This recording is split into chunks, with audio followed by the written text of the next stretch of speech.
I didn't steal the money. That's the sentence I repeat when my chest tightens. I didn't steal it, I redirected it. I didn't lie, I summarized. I didn't hurt anyone, I optimized outcomes. Those distinctions mattered to me. Until the night I watched a woman lose everything at a card table funded by donations meant to lift her out of poverty. The room was loud in the way desperation always is. Laughter that came too late. Applause that sounded rehearsed. I stood behind a glass partition, anonymous, protected by process, watching the numbers scroll on a screen I had helped design. Small loans, rapid approvals, no collateral, dignity preserved. That was the language. That was the miracle. I remember the exact moment my certainty cracked. It wasn't when the losses mounted. It wasn't when the dealer smiled. It was when I realized the system wasn't being abused. It was functioning exactly as intended.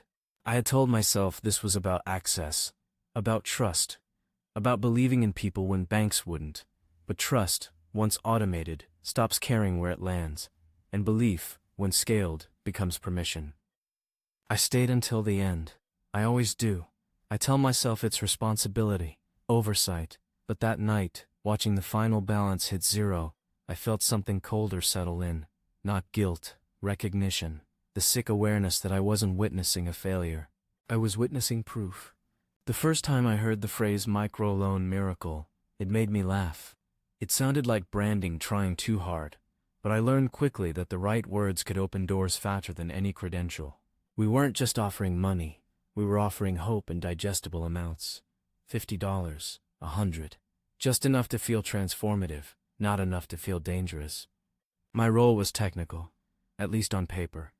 I worked on risk modeling, approval thresholds, behavioral indicators. The system learned fast, faster than we expected. Patterns emerged, repayment habits, spending clusters, emotional triggers disguised as data points. Every borrower became a story reduced to probability. The donors loved the dashboards, green arrows, impact metrics, photos of smiling recipients holding receipts, standing beside sewing machines or produce carts. We curated the images carefully, authentic, but not too complex. No one wants to see ambiguity when they're buying virtue. At first, the anomalies were easy to dismiss. A loan used at a casino ATM, another at an online betting platform. Statistically insignificant, I said. Noise. Poverty doesn't come with financial literacy by default, and we told ourselves that freedom meant choice, even bad ones. Then the clusters grew. Certain regions, certain times, loans issued on Fridays, spiking in entertainment spending by Saturday morning. The model flagged it, attuned the sensitivity down. Not because I was told to, because I understood what would happen if I didn't. Questions lead to meetings. Meetings lead to pauses. Pauses threaten momentum, and momentum was everything. We were expanding. Headlines were waiting. I remember drafting a memo, reframing the data. Short-term relief behaviors, I called it, coping expenditures. Language is elastic if you pull gently enough. No one challenged it. That's the part that still bothers me. Not that they trusted me, but how eager they were to. The first audit request came from outside, a journalist. Polite, curious, dangerous in the way only reasonable people are. She didn't accuse. She asked how we ensured funds weren't misused. I sent her the same slides we sent donors. Success rates, repayment curves, testimonials. She asked for raw data. I told her we protected borrower privacy, which was true, and incomplete. Privacy had become a convenient wall, one I had helped fortify. Internally, we joked about how clean our story was. No coercion, no force, just opportunity. But opportunity has gravity. It pulls hardest on people already leaning toward. I started visiting field sites more often. Not officially. I wanted to see what the data couldn't show me. In one city, a local partner walked me through a community center that doubled as a gaming hall at night. The same phones used to apply for loans were used to place bets. The same optimism fueled both acts. People need release, he told me. This is their release. I nodded.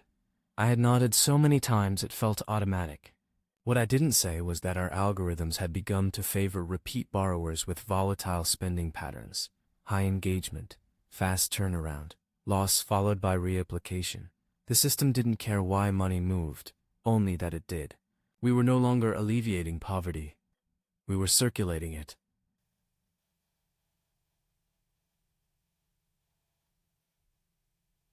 When I adjusted the model again, it wasn't to stop the flow. It was to stabilize it. Fewer catastrophic losses, more frequent small ones. Sustainability, I told myself. Harm reduction. That was the moment complicity stopped being abstract. I wasn't reacting anymore. I was shaping outcomes. And the system rewarded me for it. The night I returned to the gaming hall, I wasn't there to observe. I was there to confirm something I already knew. I watched a borrower I recognized from the data, a perfect curve, clean repayments, lose 3 loans in under an hour. Each time her phone vibrated with approval before she'd even stood up. The miracle worked faster now. I could have stopped it. Not globally, not dramatically, but locally. A flag, a delay, a human pause. I had the access. I always had. Instead, I stood still. I told myself intervention would humiliate her, that autonomy mattered, that this wasn't my decision to make. Those thoughts arrived smoothly, rehearsed, like lines I'd practiced, without realizing it. When she left, empty-handed, the system logged the event as neutral. No alerts, no red flags, just data folding back into itself. I submitted my resignation a month later. Quietly, no statement, no exposé. I cited burnout. Everyone understood. They always do. The platform still runs. Donors still give. The dashboards are brighter than ever. Somewhere, a woman is being approved for help that will disappear by morning. I don't tell people what I did, not because I'm afraid of consequences, but because explaining would require claiming I didn't see it coming, and that would be the final lie. I didn't steal the money, I just made sure it found its way to the table.